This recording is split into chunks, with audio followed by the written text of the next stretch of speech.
Hoy lo que vamos a tener es el webinar de la media maratón y maratón de Miami. Y primero que todo quería darles las gracias por haberse registrado y por estar acá en este webinar donde van a aprender mucho, es lo que más me interesa. Cosas aplicadas, cosas que ustedes pueden aplicar, bien sea vayan a correr esta carrera o si les queda la idea para otra carrera. Entonces vamos a ver bastantes ñoñadas. Rápidamente me presento, aunque la mayoría de ustedes ya me conoce seguramente. Tuvimos casi 500 registros a este webinar. Hasta ahora hay 72 espectadores, pero igual vamos a comenzar con los que estén en este momento. Seguramente se van a ir conectando en el camino. E igual a ustedes se les va a pasar la grabación de esto porque hay contenido, hay información muy valiosa acá. Entonces seguramente ustedes van a decir, ay, yo quiero esta información. Entonces, lo que vamos a hacer es también vamos a hacer una sesión de preguntas en la mitad, porque hay bastante información. Entonces, más o menos a la mitad de la charla hacemos una sesión rápida de preguntas donde les doy la palabra a alguno de ustedes, resolvemos las dudas y dejamos las otras para el final. La mayoría las vamos a manejar al final, después de mostrarles todo lo que les tengo que mostrar.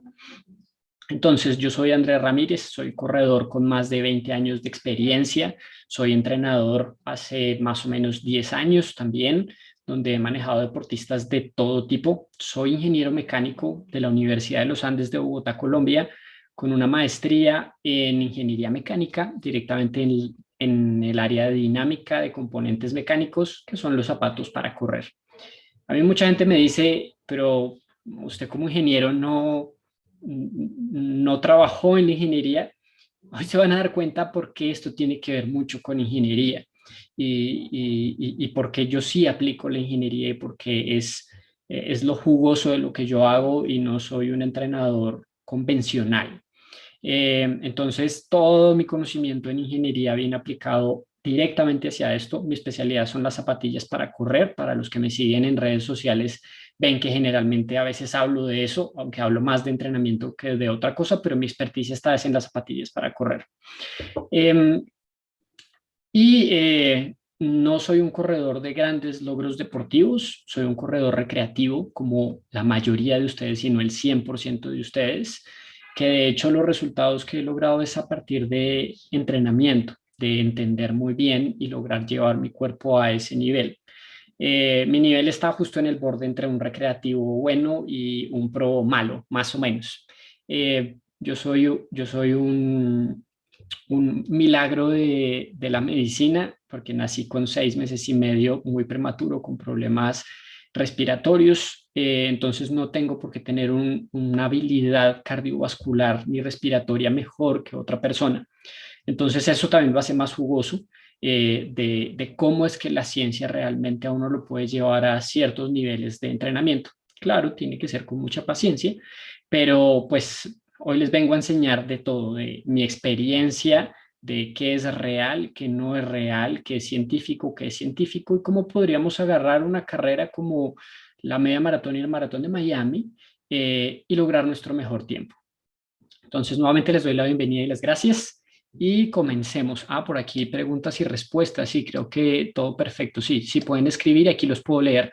Pueden estar escribiendo en el chat de preguntas y respuestas o pueden levantar la mano también para que yo les ceda la palabra, pero vamos a hacer la sesión de preguntas a la mitad.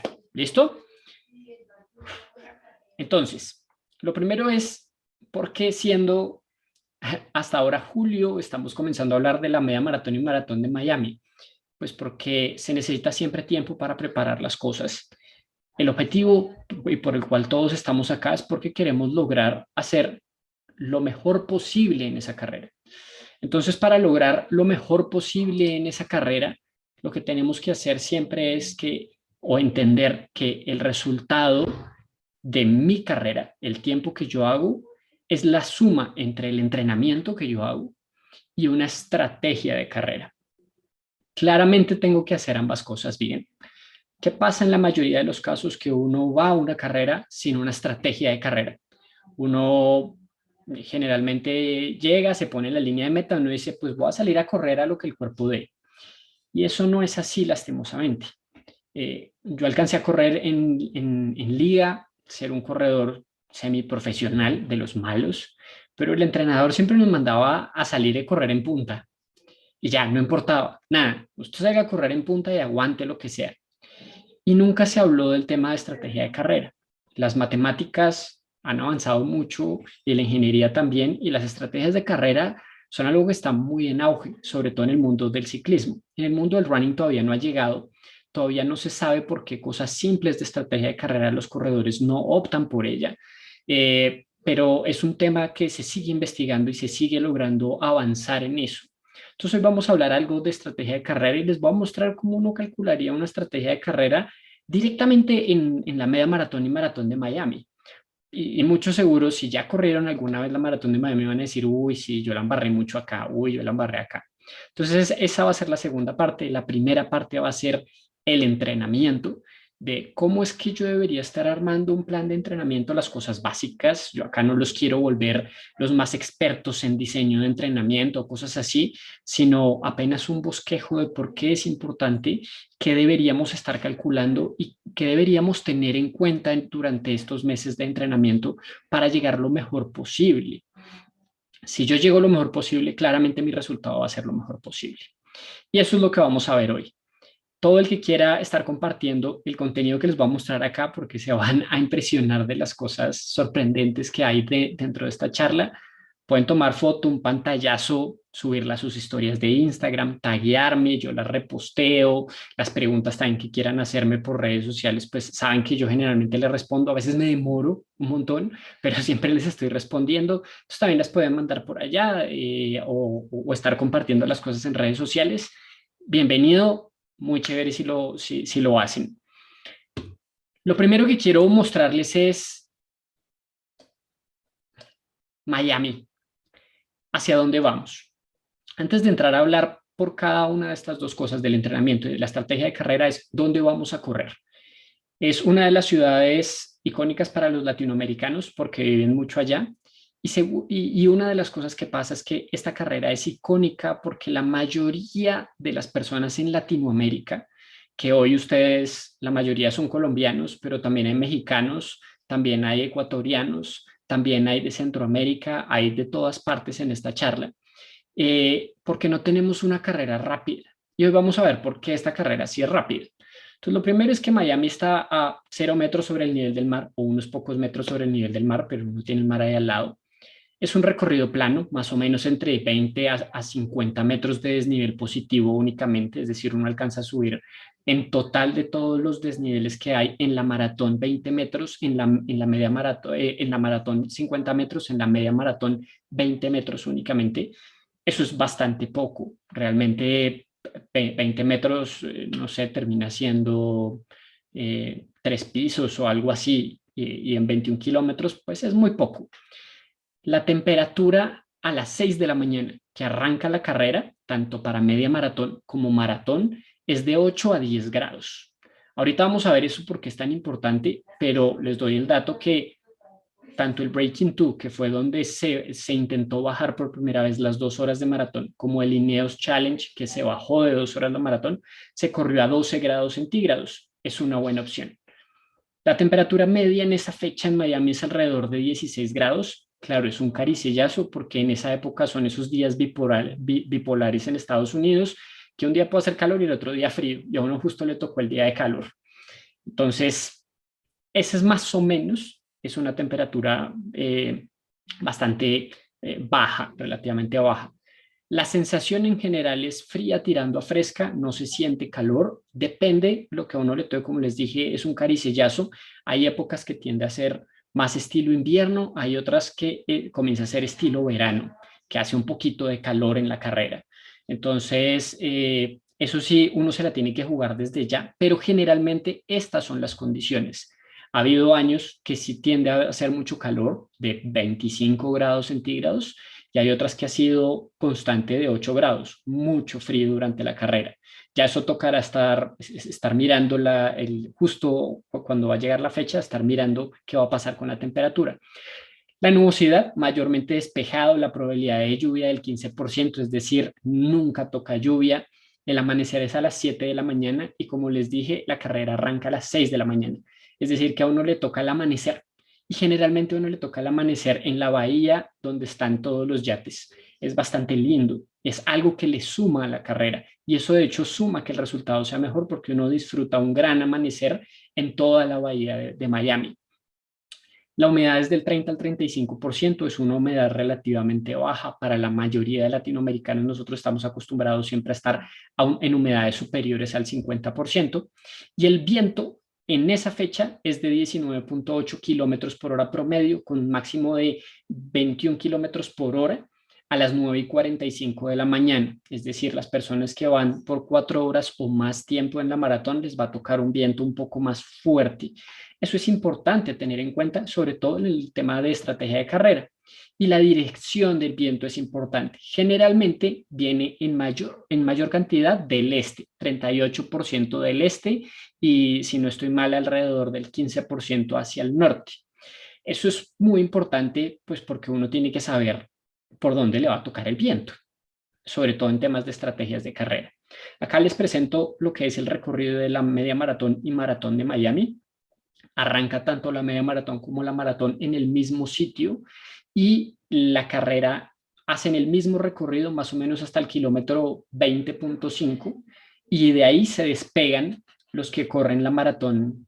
La maratón se despegan, que es en este punto, es decir, todos arrancan por el mismo recorrido naranja y más o menos ya llegando, en serio, faltando 500 metros, se despegan los de la maratón.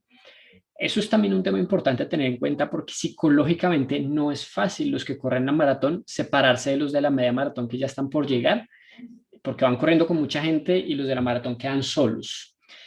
Por temas de viento, por temas psicológicos, porque ya tenían la meta ahí al lado y se desvían, etcétera, y cogen la parte dura de la carrera. Realmente la parte complicada de la maratón de Miami está en la parte roja, sobre todo porque el viento les alcanza a pegar. Como el viento viene del este, el este está a este lado, les alcanza a pegar bastante el viento desde la milla 19, que es el kilómetro 30, hasta la llegada, con una parte muy complicada entre la milla 22 y 23. Es difícil, digamos que es más fácil la media maratón de Miami que la maratón de Miami. En la maratón de Miami mucha gente se estrena y busca un buen tiempo y a veces intentan clasificar a Boston. Para los que no saben, clasificar a Boston es como el top para todos los corredores recreativos y es difícil entrar a la maratón de Boston. De hecho, este circuito es certificado y vale para hacer tiempo de clasificar a la maratón de Boston, pero en términos de maratón a veces no es la mejor opción porque la última parte de la carrera es bien difícil. Uno creería que no tanto, pero sí, y ahorita lo vamos a ver con el tema de estrategia de carrera. Entonces esto nos hace pensar, ¿realmente puedo hacer un buen tiempo en Miami? O sea, ¿vale la pena hacer toda esa inversión o solo voy a correr una carrera linda y no voy a esperar un buen tiempo? Pues lo primero es que les traigo acá unos datos ñoños de los que me gustan a mí. Lo primero es el efecto de la temperatura. ¿Qué pasa con la temperatura cuando yo corro a cosas similares de lo que es la maratón de Miami? La maratón de Miami, como les dije, arranca de alrededor de 8 grados a 10, puede subir hasta 16 por la fecha. Si a uno le tocan 20 grados, pues complicado. Estas gráficas todas tienen, en el eje Y está la pérdida de tiempo en porcentaje que yo puedo perder frente, digamos, en este caso a la temperatura. Aquí más o menos se nota en esta gráfica que alrededor de los 5 a 6 grados es donde tengo menos pérdida de tiempo. Esto es medido frente a maratón en datos de muchas personas. Como les dije, tanto el Breaking 2 como el Ineos Challenge se hicieron a 12 grados centígrados. Sobre todo por temas de humedad era mejor a esa hora y sacrificar ese 1% que uno puede perder alrededor de esos 12 grados. Pero vimos que la carrera arranca en cerca de 8 grados, es decir, que es perfecta. No va a perder nada de tiempo por temperatura, excepto si llega a subir la temperatura. Todo lo que sea por encima de 20 grados, nuestro rendimiento decae drásticamente. 4% ya es muy importante de pérdida de rendimiento. Rendimiento lo vamos a tomar como nuestra velocidad, así de fácil, ¿sí? O nuestro pace. Entonces voy a decaer más o menos alrededor de un 4% si es más de 20 grados. Aquí, en este caso, vamos a no perder nada por temperatura. Ahora, el efecto de la altitud.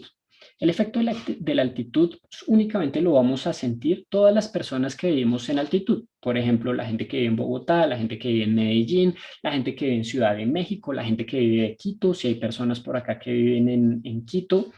Pues aquí les traigo la gráfica de la pérdida de tiempo con respecto a la altitud. Nosotros generalmente, los bogotanos que vivimos a 2.600 metros sobre el nivel del mar, nosotros perdemos casi un 12% de nuestro rendimiento solamente por cuestión de la altitud. Es decir, que cuando bajemos, más o menos nos podemos estar ganando eso. Podría no ser exactamente ese 12%, puede ser un poco menos, pero más o menos siempre nos vamos a estar ganando eso. Es decir, que ya de una vez, si la temperatura es buena, la gente que corre en altitud en Bogotá ya se va a estar ganando alrededor del 12%. Que si vivo en Ciudad de México, más o menos a 2.200 metros, pues me voy a ganar el 10%. Que si vivo en Medellín, cercano a 1.600 metros, pues me estoy ganando alrededor del 7%. Si ya estoy, no sé, vivo en una ciudad debajo de 500 metros sobre el nivel del mar, pues no voy a tener mucha diferencia entre una y la otra por cuestión de temperatura. Esperen, apago esto para que no me distraiga. Pero en general, para la mayoría de latinoamericanos que vivimos en altitud, esto es una gran diferencia. Ahora, por último, el tema del viento. El tema del viento, que es este efecto, la pérdida del tiempo frente a la velocidad del viento, tomando estos datos positivos como el viento que me da de frente y el negativo, el viento que me da de espalda. Generalmente tengo una pérdida de tiempo si tengo esos 20 kilómetros por hora que vimos como velocidad que hay en Miami. Eso es un montón, eso es una brisa fuerte y Miami se caracteriza por ser una carrera que tiene mucho viento. Miren que voy a perder alrededor del 11 o 12%. Es decir, que lo que me gané en altitud para los que vivimos en Bogotá lo estoy perdiendo por viento. Pero no todo el tiempo estoy corriendo en contra del viento. Hay partes que tengo a favor. Entonces, si tengo a favor, me voy a ir acá alrededor de la velocidad de menos 20 kilómetros por hora, que sería el viento a favor. Ahí estamos hablando que es 4% de más que me gano cuando el viento me está empujando por detrás.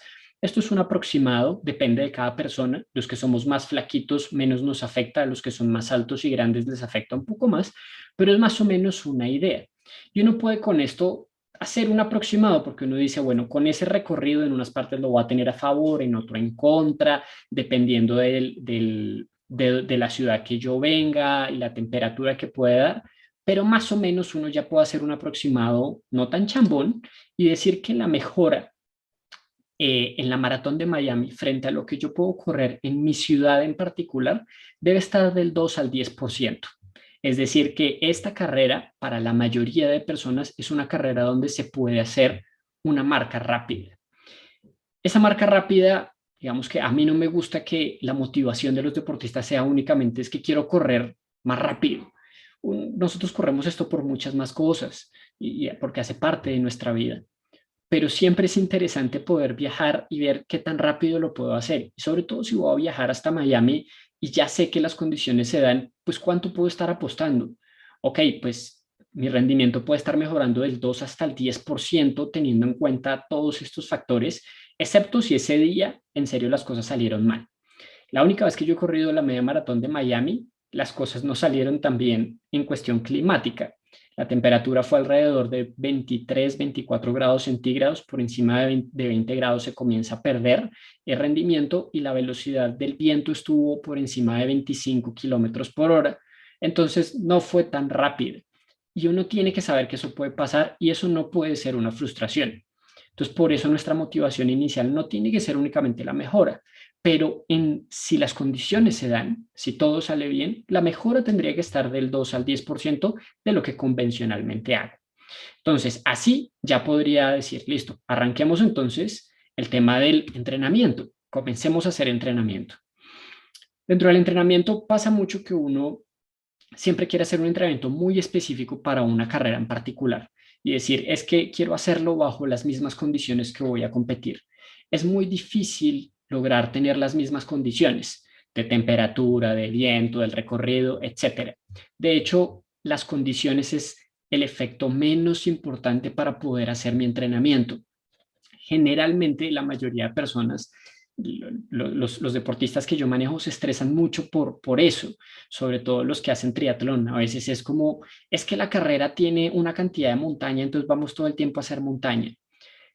Ese no es el objetivo del entrenamiento. El objetivo del entrenamiento es lograr maximizar mi rendimiento, que mi cuerpo logre estar lo mejor posible, que ciertas condiciones las puedo practicar, sí, pero Miami no tiene nada adverso como para estar practicando. Lo que tenemos que hacer en nuestro entrenamiento es lograr sacar el máximo de nuestro provecho.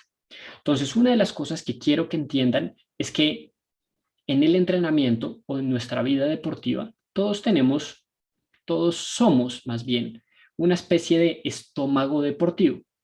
¿Qué quiere decir eso? Es decir, que mi estómago deportivo, que es técnicamente se conoce como mi capacidad fisiológica más bien, pero no me voy a poner muy técnico, es que yo puedo estar metiendo carga de entrenamiento y mi cuerpo tiene que digerir esa carga de entrenamiento para poder aumentar mi capacidad deportiva. Básicamente, mi condición física. Todos tenemos un estómago por defecto relativamente pequeño. ¿Qué pasa si yo le meto muchísimo más de alimentación a ese estómago? Pasan dos cosas, o me pongo muy mal del estómago o voy a vomitar, no hay otra. Y en temas deportivos es o me sobreentreno o me lesiono, en ese caso, o no pasa nada con mi capacidad, con mi condición física. Y pasa mucho, pasa muchísimo. Y todos tenemos ese estómago deportivo. Al ser ese estómago deportivo pequeño, yo lo que tengo que hacer es comenzar a aumentar el tamaño de mi estómago deportivo. Entonces, por defecto, todas las personas, si lo tenemos pequeño y queremos crecerlo, para cada persona hacer crecer ese estómago es un poco diferente. Pues por eso se habla tanto del entrenamiento personalizado. Y vamos a hablar un poquito más adelante de eso, porque el crecimiento de ese estómago es diferente, pero en unas cosas se parece, en ciertos casos se parece muchísimo más que otro. Pero ese concepto es muy importante, porque la mayoría de deportistas lo que pasa es que hacen más entrenamiento de lo que su estómago deportivo puede digerir. Si yo no lo digiero, no asimilo ese entrenamiento y generalmente voy a llegar o sobreentrenado o muy mal entrenado a una carrera.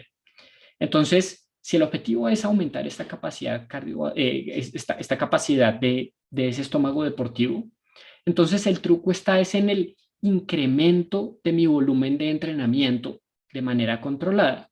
Entonces, este estómago deportivo lo que hace es que recibe una cantidad de volumen de comida. Ese volumen de comida es realmente el volumen de entrenamiento que yo hago. Podemos hablarlo fácilmente como la cantidad de kilómetros que yo hago a la semana. No me voy a poner tan técnico en métricas un poco más avanzadas de lo que es el volumen de entrenamiento, pero puede ser la cantidad de kilómetros que yo hago. Si yo soy una persona muy principiante, claramente hacer 5 kilómetros en una semana repartido así sea en 3 sesiones puede ser muy fuerte. Si yo soy avanzado, hacer 5 kilómetros repartido en 3 sesiones a la semana, pues va a ser muy poco. Mi cuerpo va a quedar con hambre. Y es ese mismo concepto el que nos lleva a que justamente en la persona avanzada lo que pasa es que tiene un estómago más grande. Ha comenzado a llevar poco a poco a que este estómago crezca. Este estómago crece por este incremento del volumen de entrenamiento. ¿Cómo agarro yo estas barritas azules? Pueden ser los kilómetros a la semana de entrenamiento o la cantidad de horas de entrenamiento a la semana. Hablemos en kilómetros a la semana para que sea más fácil para todos. Yo puedo estarlo incrementando poco a poco. Es decir, esta flechita amarilla es la pendiente, cómo va creciendo la cantidad de kilómetros que yo hago. Y si esa cantidad de kilómetros a la semana que yo voy creciendo está dentro de mi óptimo, pues yo voy a mejorar muchísimo. Ahora, ¿cuál es el óptimo de eso? Depende de una cantidad de variables gigantes, ¿sí? De mi historial deportivo, de mi peso, de mi índice de masa corporal, de mil y un cosas, de mi respuesta fisiológica. Pero una de las cosas interesantísimas que se ha encontrado y que hemos encontrado también nosotros con la respuesta de nuestros deportistas tomando los datos es que la variable más importante frente a este incremento de volumen de entrenamiento es el rendimiento del mismo. Y tiene mucho sentido. La persona que corre muy despacio, no sé, a 8 minutos por kilómetro, que es un trotecito muy, muy suave, o 7 minutos 30 por kilómetro, esa persona tiene que incrementar su volumen de entrenamiento mucho más lento que una persona que corre, digamos, a 4 minutos por kilómetro. Y tiene muchísimo sentido, porque la persona que corre a 4 minutos por kilómetro, su cuerpo, no solo fisiológicamente, sino su chasis va a soportar más carga. Es decir, que su estómago va a soportar más comida. Entonces va a ser más fácil. Si él soporta más comida, va a ser también más fácil hacerlo crecer. ¿Sí? Entonces, así es que uno puede llegar a cosas como estas, que esa pendiente, esa flechita amarilla, dependiendo del rendimiento del deportista, puede ser mayor o menor. Una persona con un rendimiento más bajo, es decir, que corre más lento, el incremento de su volumen de entrenamiento tiene que ser más controlado frente al incremento del volumen de entrenamiento de una persona de un rendimiento alto, tiene que ser muchísimo más alto siempre, sin importar el resto de variables que les dije. La que más importa de todas es su rendimiento. Y así uno puede agrupar ciertos deportistas y así uno a veces ni siquiera necesitaría un entrenamiento personalizado. ¿Qué pasa en muchos casos? Y seguramente muchos de ustedes que tienen entrenadores por su lado o tienen sus equipos y esas cosas, que a veces los entrenadores o lo que se lee en internet es como es que todo el mundo tiene que llegar para preparar, digamos, una maratón, correr 35 kilómetros 15 días antes. Yo no sé a quién se le ocurrió eso, pero eso se escucha mucho, o 20 días antes. No, es que lo que usted tiene que hacer es incrementar de a 5 kilómetros cada fondo y así va llegando. No, es que usted tiene que arrancar y preparar la carrera 16 semanas antes. No sé, una cantidad de mitos arraigados en los cuales la mayoría de personas, solo por defecto, nuestro rendimiento nunca es alto. El rendimiento alto son personas, son pros, personas que pueden llegar a manejar 200 kilómetros a la semana y asimilarlos. ¿Esto qué quiere decir? Que es que no es que si yo quiero un rendimiento alto, tengo que hacer más kilómetros a la semana. No, así no funciona. No es que yo tengo que hacer 200 kilómetros a la semana para correr como Eliud Kipchoge. No, no es la idea. Es que a partir de mi rendimiento, es que hay un volumen óptimo asociado y que yo ahí es que tengo que comenzar a incrementar ese volumen de entrenamiento para que mi capacidad cardiovascular mejore y mi condición física mejore y sea lo más saludable posible para mí hacer esa carrera. Claramente, si el incremento del volumen de entrenamiento es muy lento, pues voy a necesitar muchas semanas de entrenamiento, muchísimas. Y de hecho, para todos los corredores recreativos, yo siempre les digo, miren, mínimo 28 semanas, que se pueden menos, sí, que sería un poco más agresivo, que toca hacer más descargas aquí, bueno, uno se pone un poquito más técnico, pero lo mejor es usar el mayor tiempo posible, porque entre más lento es ese incremento de volumen de entrenamiento, mi cuerpo lo va a digerir mucho mejor.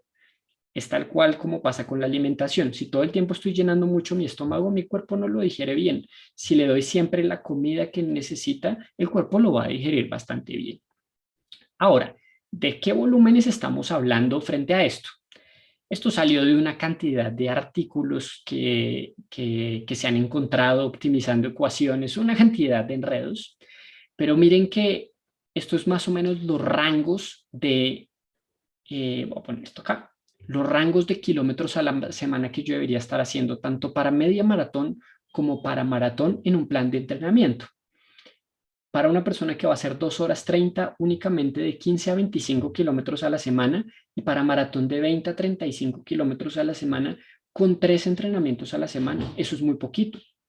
Y sí, es muy poquito. Y miren el incremento de kilómetros a la semana. Únicamente en total a la semana debía estar incrementando de 1 a 2 kilómetros. Eso es demasiado bajo. ¿Qué pasa con esto?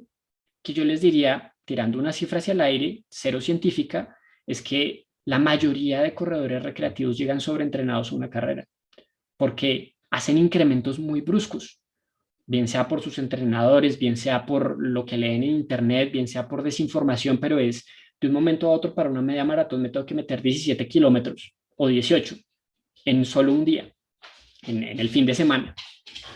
Y si una persona va a hacer 2 horas 30, no es tan bueno. Esos cambios bruscos en el incremento de kilómetros a la semana se conocen como impactos metabólicos. Esos impactos metabólicos son más el efecto negativo que trae que positivo. Que sí, que muchos corredores quieren hacer 35 kilómetros 15 o 20 días antes de su maratón por cuestión psicológica y sentir que lo puede lograr. Sí, eso es válido, pero seguramente el impacto va a ser más negativo que positivo. Miren que ya una persona que corre muy rápido, no sé, una media maratón en 1 hora y 20 o en 2 horas 45, tiene que hacer volúmenes de entrenamiento a la semana grandes, de 60 a 160 o de 65 a 180. Donde yo les diría, nada más cojan esta tabla y uno puede arrancar por el valor mínimo, tanto de media maratón como de maratón, el valor mínimo de media maratón y de maratón, y comenzarle a sumar estos kilómetros que les doy de rampas de crecimiento de lo que es esa flechita. Y van a ver su cuerpo cómo responde muy rápido. ¿Qué hace? Que la media maratón uno la prepara alrededor de 24 semanas y la maratón en 28 semanas. Se habla muchísimo del tema de las 16 semanas para preparar una maratón. Sí, el trabajo específico de la maratón, específico cuando ya comenzó a buscar ritmo, etcétera. Pero en ese incremento inicial de lo que tengo que estar aumentando, tengo que hacerlo bastante antes. Esas 16 semanas que se habla mucho sirven mucho para un deportista de élite porque él corre todo el año, a toda hora. Él ya tiene una cantidad de kilómetros a la semana. Su estómago ya es lo suficientemente grande para poder asimilar ese volumen de entrenamiento. Por eso un pro puede preparar una maratón en 16 semanas o en 20. Uno como recreativo, yo siempre les recomiendo algo más largo. Yo en este momento estoy armando unos planes más cortos porque hay gente que digamos que le coge la noche y no es tan juicioso para preparar sus planes de entrenamiento. Entonces estoy preparando cosas más cortas, pero las mejores mejorías que uno puede tener son cosas como estas. Esto lo hemos notado con miles de datos de deportistas, miles. Y pues claramente sacando cosas de artículos, como les dije, optimizando, etcétera, muchas cosas. Pero, ¿qué es lo más jugoso, digamos, de los planes que yo hago? Hay una ecuación, esta ecuación puede ser, es chino avanzado para todos, eso es un moco, es horrible, no importa qué es lo que entiendan. Esto es una ecuación soportada fisiológicamente, es netamente teórica, pero optimizando también otras ecuaciones por otro lado y solucionando esta ecuación para cualquier periodo del tiempo, es que uno puede encontrar esos incrementos muy bien definidos según el rendimiento del deportista. Y esa solución, la única persona que la tiene en este momento soy yo y una persona que trabaja conmigo en Correr Conciencia. No hay otra persona en el mundo que la tenga. No hay un artículo que la solucione, no hay nada. Y eso es lo que nos permite que nuestros planes sean tan exitosos, porque ese control no hay, no hay ni siquiera un entrenador planeando semana a semana que se logre. No se logra por ningún lado, pues porque yo también hice planes de esa forma. Y justamente por eso es que uno logra resultados como estos. Acá les presento unos de los pocos resultados de deportistas míos que hacen planes conmigo y de por qué nada más llevar esos incrementos tan controlados traen resultados tan impresionantes. Entonces, hola Andrés, hoy tuve mi segundo test, me sentí como una gacela. En verdad, nunca había corrido a un pace como este. Lo di todo, ojalá pueda mantener este pace similar en distancias más largas. Pasar de correr de 4:18 a 4 minutos por kilómetro. Andrés, pasé de correr 10K en 54 minutos a 47 minutos, una mejora extraordinaria. Muchas gracias, Andrés. Andrés, ¿cómo vas? Te cuento que sigo contento con mis resultados. Hoy hice mi test de specialty, comparto mi evolución. Test de base 5:15 por kilómetro, test de build 4:48, test de specialty 4:40 por kilómetro. Hola Andrés, te cuento que hoy fue día del test para el inicio de 21K. Te comparto mi avance de los tests que he hecho. Test 1 de 10K 5:11 por kilómetro, test 2 de 10K 5:11 por kilómetro, test 3 4:40 por kilómetro, test 1 de 21 kilómetros 4:32 por kilómetro. Aquí hay otra persona que dice, rompí mi marca personal en 5K y dejé mi registro en 21:57. Mucho más allá de mis expectativas. es un rendimiento que no esperaba. Si la ciencia realmente a uno no lo logra avanzar, no logra tener resultados, no es ciencia, es intentos.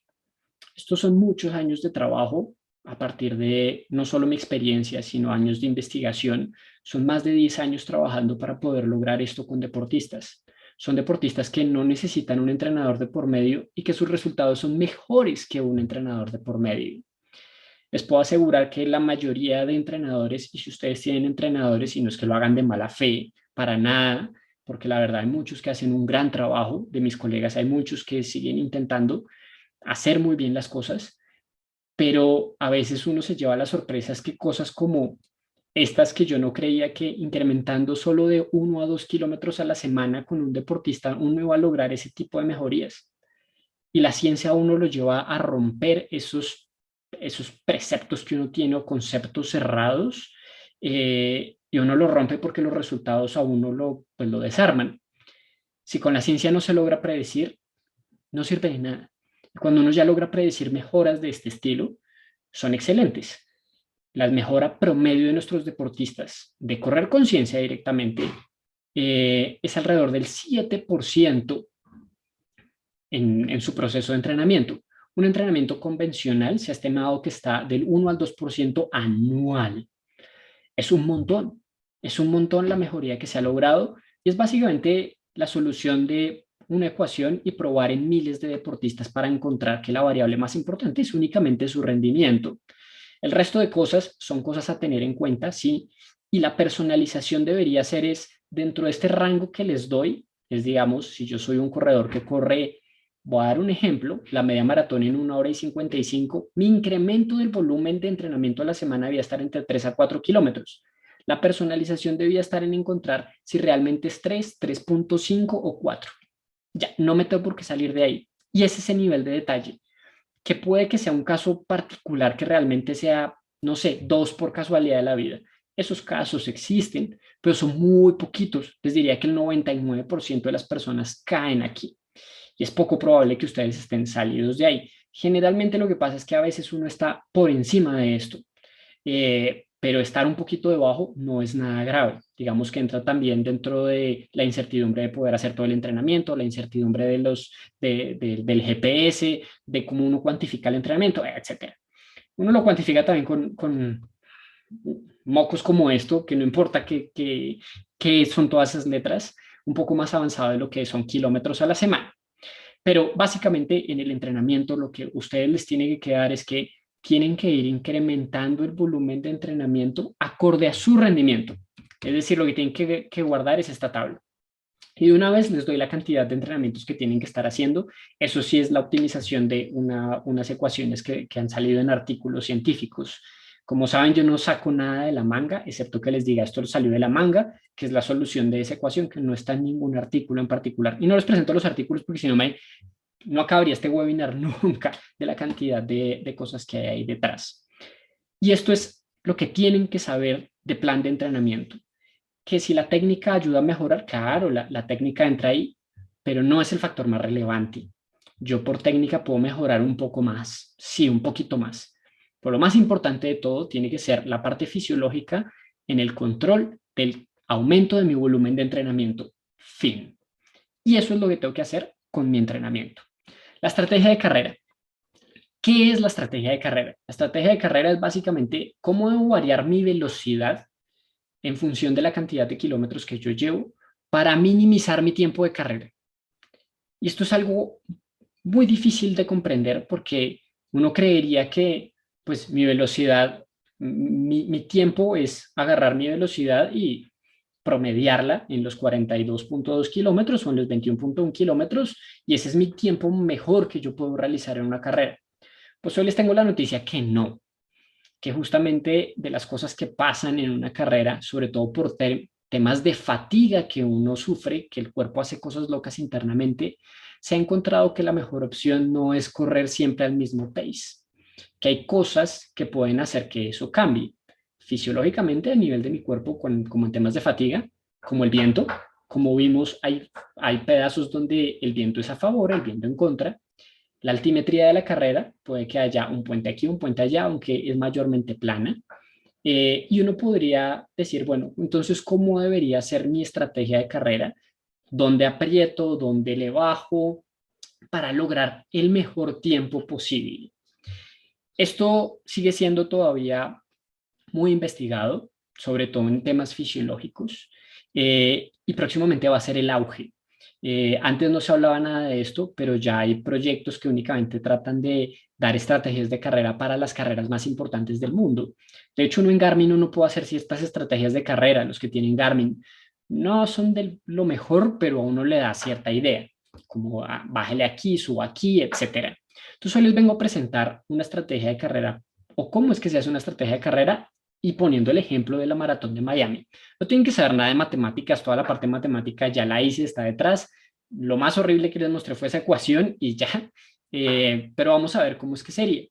Entonces, lo primero es que lo más básico de la estrategia, más básica de lograr un mejor tiempo, es agarrar un ritmo constante. A eso lo vamos a llamar ritmo de carrera de referencia. ¿Cuál es ese ritmo de carrera de referencia? Mi mejor ritmo promedio que yo podría hacer.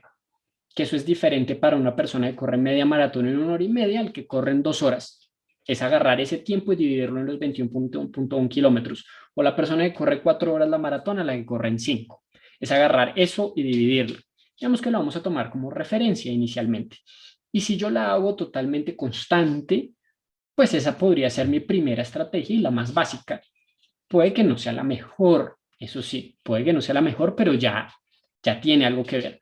¿Qué pasa comúnmente? Que la gente toma ese ritmo de carrera de referencia y pone sus expectativas muy altas. Es de una vez, sin tener datos, yo creo que mejoré tanto, yo creo que por altimetría, por altitud, por ir a Miami ya de una vez voy a correr más rápido, entonces le voy a sumar esto, y alguna vez me dijeron que es una carrera muy rápida, entonces voy a salir a correr a tope, o alguna vez escuché a Andrés decir que uno mejora hasta el 10%, entonces voy a salir a correr 10% más rápido, o no le voy a parar bolas a nada y solo voy a ir a mis sensaciones, y como hay más aire y está frío, pues voy a correr rapidísimo y voy a salir muy rápido. Entonces pasa que generalmente el ritmo al principio es muy rápido y se va cayendo en el tiempo. Esa es la peor y es la que el 90% de los corredores siempre lo toman, que se llama un positive split, que la primera mitad de la carrera es más rápida que la segunda mitad. Se ha encontrado que el positive split no es lo mejor. Se ha encontrado que fisiológicamente, por temas de fatiga, es todo lo opuesto, un negative split. Un negative split apenas que se siente. Ese apenas que se siente es hacer la primera mitad de la carrera 2.5% más lento de ese pace de referencia. Ahorita vamos a hablar exactamente qué es ese pace de referencia para cada persona. Y la segunda mitad hacerla 2.5% por encima. Podría variar un poco más del 2.5, a veces un poco menos. En un corredor pro a veces es mucho menos, del 1%, del 0.5%. Los récords del mundo siempre se han hecho con negative split en largas distancias. Siempre. El Ineos Challenge que se bajó de 2 horas se hizo apenas un poquito, pero porque se corrió constante todo el tiempo. Se hizo una estrategia de pace constante. Porque se quería lograr eso, se dividió el tiempo y listo. El problema es que uno no sabe a veces qué tiempo es el que va a hacer. Entonces, pues toca hacer mejor una estrategia de este tipo, tomando ese pace de referencia que ahorita vamos a ver cómo es que se calcula. Pero entonces yo ya tendría por lo menos un quiebre en la mitad, tanto para media maratón como para maratón. Este de acá abajo es la maratón, este de acá arriba es la maratón. Esa línea es cómo varía mi velocidad en función de los kilómetros. ¿Listo? Entonces, el siguiente paso es que ya tendría ese escalón y la diferencia entre estos dos paces es alrededor del 5%. Puede ser brusco, entonces pues vamos a refinarla un poco. Lo siguiente es tomar la altimetría. La altimetría, como les dije, es algo muy plano. La media maratón únicamente tiene 20 metros de desnivel positivo y la maratón tiene 50 metros de desnivel positivo. La maratón, la segunda mitad, la segunda media maratón es la dura, es la que tiene más desnivel, es la que el viento después del kilómetro 30 nos da de frente. Entonces, inicialmente, la media maratón de Miami es la que es rápida. La maratón no es tan rápida, y sobre todo porque quedó solo. Si quedo solo, el efecto del viento me va a dar más duro. Pero ahorita vamos a ver el efecto del viento. Por ahora le meteríamos la altimetría. ¿Qué hace uno con la altimetría? en la medida en que eso se inclina, pues debería correr un poco más lento si estoy subiendo, y si estoy bajando debería correr un poquito más rápido. Cosas como la media maratón de Bogotá, la media maratón de Miami, la media maratón de Medellín, que tienen bastante altimetría, uno podría tener grandes ajustes por altimetría. En este caso son muy pequeños. ¿Qué tan pequeños? Alrededor del 2% donde es medio movido. En el caso de la media maratón, en la segunda parte, en los segundos 10K, podría tener un 2% más lento de lo que ya lo habíamos mejorado, de ese 2.5. En el caso de la maratón, sería del kilómetro 14 a la media un poquito más lento y la segunda mitad un poco más lento solo por cuestiones de altimetría. ¿Qué tan detallado? Pues es que son columpios tendidos que es difícil decir en esta parte aprieto, en esta no, en esta sí, en esta no, como un grueso en el cual uno no se estrese y más o menos lleve un promedio. Lo siguiente de eso es tomar el viento, dónde es positivo y dónde es negativo, a partir de esa grafiquita que les mostré de cuánto uno puede ganar cuando el viento va de frente y cuando va de espalda. Entonces, por el recorrido que hay y de dónde viene el viento en su mayor porcentaje, podríamos estar hablando que los primeros 7 kilómetros de la media maratón hay que bajar 6% aún más o menos, o 5 o alrededor de 4. Y que la segunda mitad de la media maratón podríamos tener un 2% positivo porque el viento da a favor. Hay un par de curvas que da de frente, de hecho ya llegando antes de entrar a la meta, uno le da el viento de frente, pero es una cuadra, que es muy difícil controlar el pace en una cuadra a nivel macro, les repito. Y en temas de la maratón, los primeros 7 kilómetros hay que bajarle ese 6%. Hay una parte antes de comenzar, antes de separarse de la media maratón que también podría aumentarse otro poco. Y desde el kilómetro 30 hasta la meta, la mayoría es con viento en contra.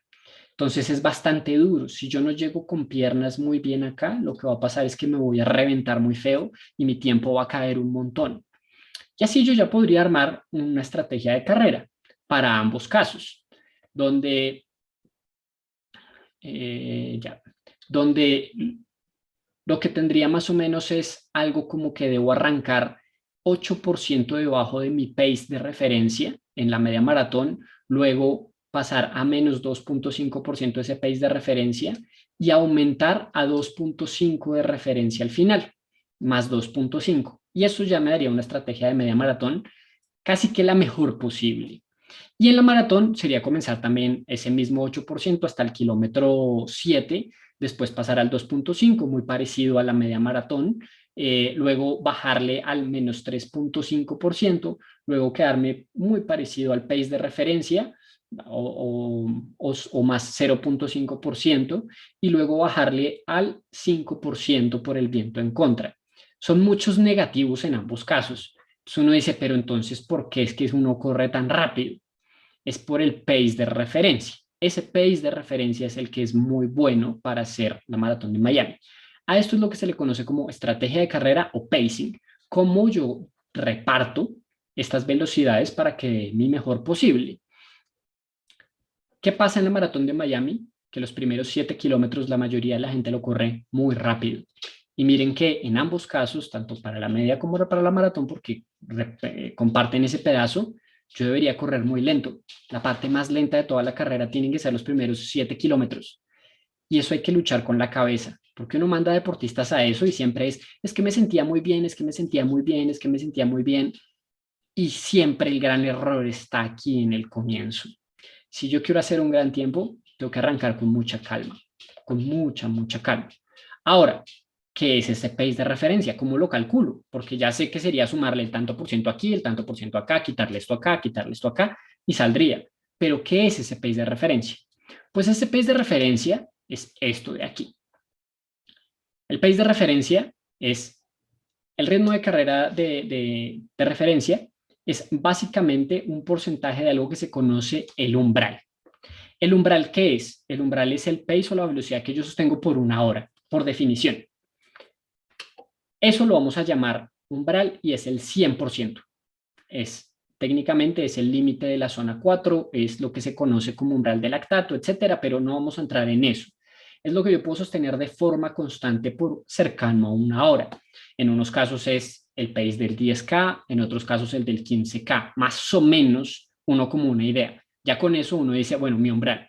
Entonces el ritmo de carrera o este pace de referencia, en este caso sería para alguien que va a hacer una media maratón en 2 horas 30, sería el 85% de eso. Y si va a hacer 5 horas en una maratón es alrededor del 75% de eso. Más o menos, yo, digamos que si voy a hacer 2 horas 20, pues tomaría algo entre esto y esto. ¿Sí? No necesariamente tengo que ver un valor exacto, eso me da alguna idea.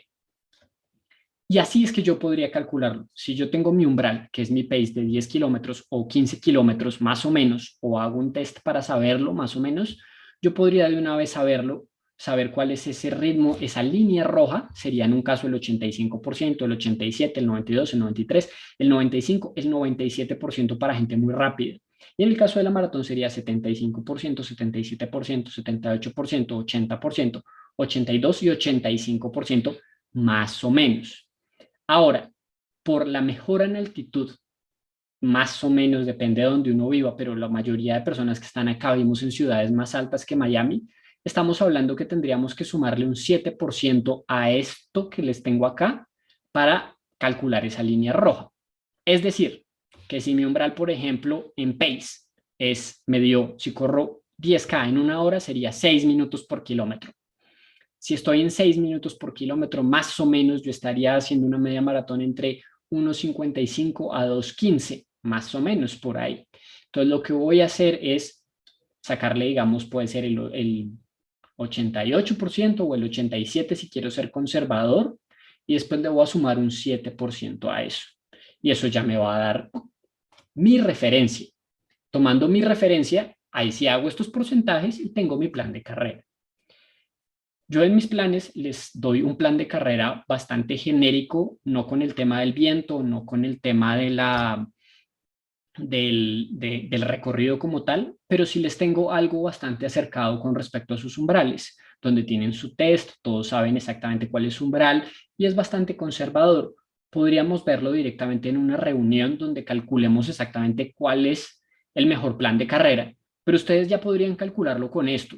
Esto ya es un excelente plan de carrera y créanme que no lo van a encontrar en ningún lado.